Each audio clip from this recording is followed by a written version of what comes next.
So note that I'm doing this on Christmas Day and not in the run up to Christmas, because it never is a good idea to get a dog for Christmas, because you want to spend it with your family. There's wrapping paper, presents. You want to focus on Christmas Day. And when you bring home a new puppy, there is a lot of things to do. So you need to love your puppy, train your puppy. So a really good time to get a new puppy is in the new year, because lots of people are still off work, the family are all together, and it's a bit more of a quieter time. So you do have more time to spend with the puppy and train the puppy. So I've been training dogs for 24 years, which is weird because I'm getting younger every day, not older. And I get asked this question, honestly, every few weeks: which dog will suit me best? And it's a really, really important question, because the last thing you want to do is get a dog that doesn't suit your lifestyle. So please don't just look at what dog you like the look of. Read up about the breed, what sort of things the dog will need, what sort of things that the dog will have as a personality, and does that fit your family? So if you are an energetic outdoors, you want to be out with that dog, you want to be running up the hills, you want to be out in the countryside, then you're going to look at your working breeds, because that dog is going to come with you. It's going to add joy. It's going to be just so happy to be outdoors and off a lead. So if you have that kind of lifestyle, even in London, I've got clients that they're in the countryside at the weekend, or that they, take long, long walks every day as part of what they do. You've got Richmond Park, you've got Hyde Park, you've got Hampstead Heath. So don't think because you live in London that you can't get outdoorsy dogs. It's not true. You just need to get outdoors. So you're going to look at your bigger breeds, your working breeds. So your Weimaranens, your Whisttlers, your German Pointers, your Springer Spaniels, your working Cockers. And those sort of dogs are really, really great dogs if you've got a very outdoorsy lifestyle. They're going to add joy to all of your time outdoors. If you haven't got an outdoors lifestyle, please don't get those dogs, because they will drive you round the bend. Because if you're not going to be outdoors for at least a couple of hours a day, they are going to destroy your house indoors, and it's not going to be fun.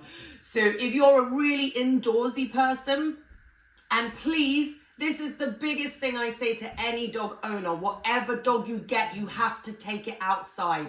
You cannot stay inside if you've got a dog. Even if it's just half an hour to the coffee shop on a lead with the smaller breeds. But most dogs need to be let off lead. They need to socialize off a lead, not on a lead. So if you're gonna get a dog, make sure you have time in your day, every day, to take that dog to, an outdoor space so it can be let off a lead. But if you're an indoorsy person, and I really, really stress this, if you've got a family, then a King Charles is a brilliant, brilliant dog. They are really, really calm. They're really family orientated. They're not a one-person dog. So if you've got children, they're fantastic with children, and they don't need a lot of walking. So the King Charles is famous for being bred to warm the dog's feet, which is why it's called the King Charles. And fun fact, they are the only dog that you can go in every single public house with, because it actually is stated that it's legal to take your dog in a public house if it is a King Charles. It was written in by King Charles himself. So the King Charles is a really good dog if you're going to be spending lots of time indoors with your family. Another really good family dog, I always think, is the French Bulldog. If you've got younger kids, they're so much fun. And they're obsessed with kicking a ball around if you've got young boys. And they're really just really fun dogs. And they're smaller, obviously, so they're not going to sort of overwhelm your house. In terms of the really smaller breeds, that maybe your coffee shop dogs, so you're looking at your Shih Tzus, you're looking at your Chihuahuas, those sorts of breeds. Please don't put them in a handbag. No dog should ever be in a handbag. It leads to aggression issues. But those are what we call the toy breeds, and they are your dogs if you're going to be out and about and you're not going to get to the park every day. Caveat to that: if you are looking at Pomeranians, those dogs need exercise. They are not the same as your Shih Tzus, they're not the same as your Malteses, and they're not the same as your Chihuahuas. They need to get off a lead, they need to run around, and if they don't, it can lead to aggression issues with a Pomeranian. They are wonderful, wonderful dogs.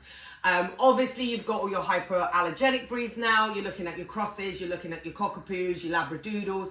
They are really, really fun dogs, but please be aware that they are super, super active and they are literally a bundle of love that needs to be given boundaries. So it will feel like a hurricane has swept through your house and you need to put boundaries in place with those dogs. They're not easy, so training is really, really, really important. I will do a second part to this video and talk through some more breeds, but that's a good starter to be getting on with.